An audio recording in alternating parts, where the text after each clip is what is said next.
Assalamualaikum warahmatullahi wabarakatuh. Sebelumnya, perkenalkan nama saya Adilham Nasrullah dari kelas L5 dengan NPM 101207377. Di sini saya akan membahas tentang numerical deskriptif atau statistik deskriptif.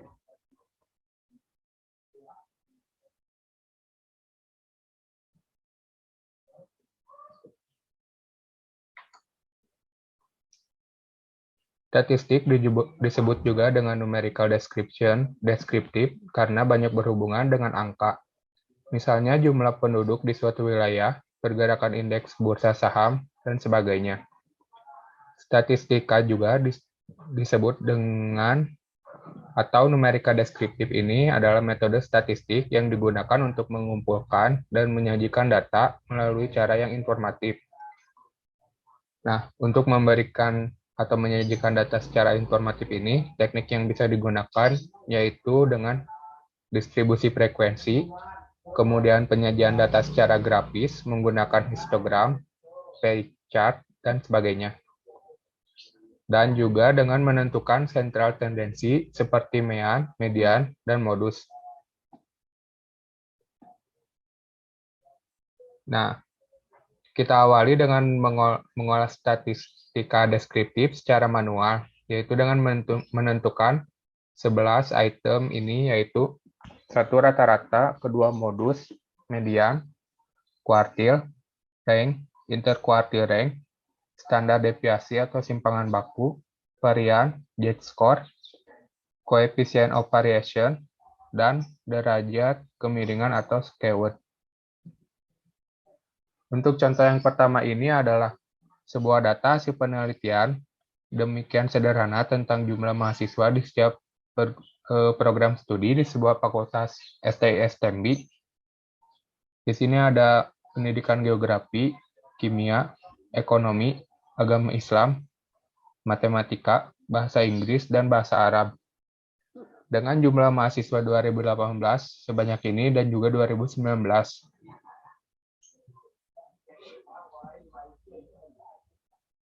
Dari data ini, hitunglah mean, median, modus, kuartil pertama, dan ketiga, hingga tentukan derajat kemiringan. Seperti biasa, soal statistik ini beranak pinak. Menjadi seperti ini kira-kira soal manual dan tentunya ini masih data yang sederhana. Untuk data yang banyak dan lebih variasi atau lebih rumit, kita tentunya tidak mengolah secara manual. Kita mulai dari rata-rata atau mean, kemudian kita lanjutkan dengan median dan modus. Yang pertama, rata-rata ini didapat dari menjumlahkan data pertama hingga data ke n, dibagi dengan banyaknya data. Data yang pertama yaitu 240, ditambah data kedua yaitu 260, hingga data yang ketujuh yaitu 530. Lalu dibagi dengan banyaknya data yaitu 7. Dan didapatkan hasil 380. Berikutnya untuk median. Median rumusnya N tambah 1 dibagi 2. Data ini dalam urutan. Jadi datanya harus berurutan dulu. Jumlah datanya, banyaknya data kita adalah 7 ditambah 1 dibagi 2 sama dengan 4. Maka median berada di posisi data yang keempat. Data yang keempat adalah 350. Lanjut dengan modus. Modus yaitu data yang paling sering muncul. Data yang sering muncul di tahun 2018 ada dua kali muncul yaitu 350. Jadi modusnya 350.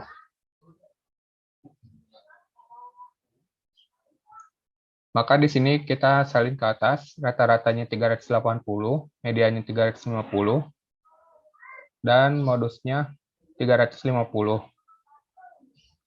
Lanjut dengan kuartil.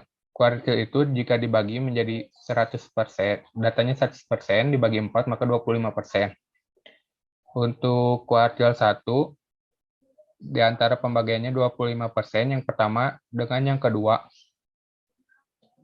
Kuartil 1, rumusnya yaitu N tambah 1 dibagi 4.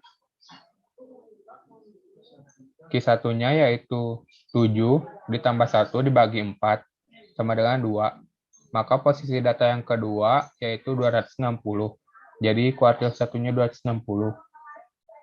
Untuk kuartil 3 penentu posisinya adalah rumusnya 3 dikali N tambah 1 dibagi 4. 3 dikali 7 ditambah 1 bagi 4 sama dengan 6. Berarti kuartil ketiga berada di angka yang ke-6, yaitu 510. Selanjutnya, lanjut dengan rank dan interquartile rank. Untuk rank ini mudah saja, yaitu data terbesar dikurang data terkecil. Data terbesar kita sudah ada di ujung ini, yaitu 530 dikurang 240, sama dengan 290. Jadi ranknya yaitu 290. Untuk interquartile rank, yaitu Q3 dikurang Q1. Q3-nya yaitu 510 dikurang Q1-nya 260. Maka interquartile rank-nya adalah 250.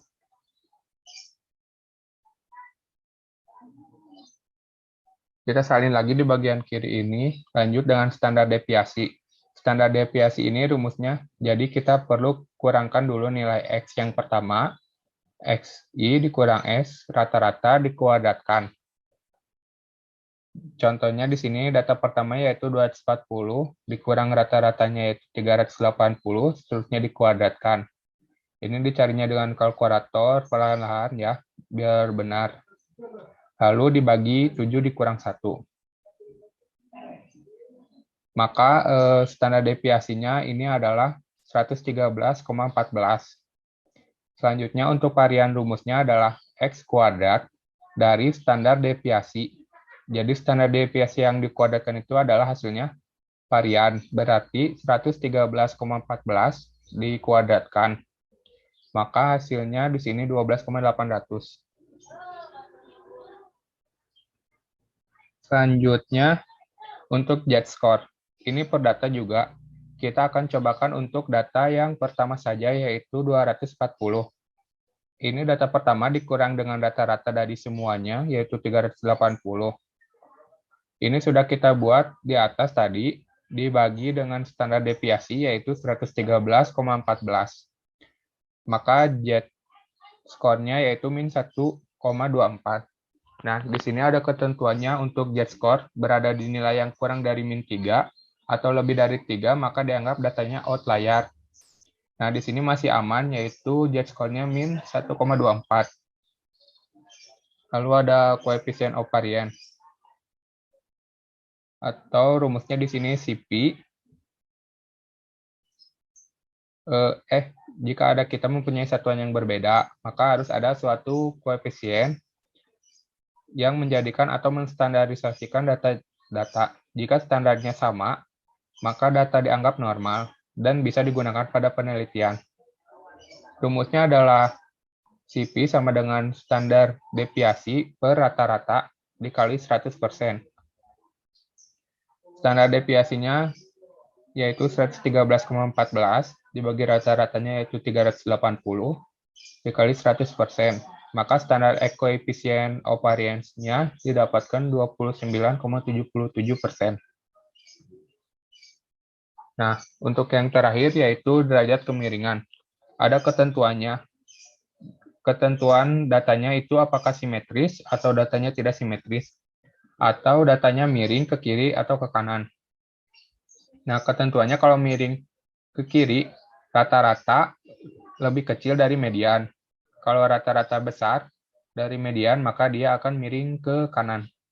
Nah, di sini rata-rata kita 380 dan mediannya 350. Maka di sini mediannya lebih besar dari median. Jadi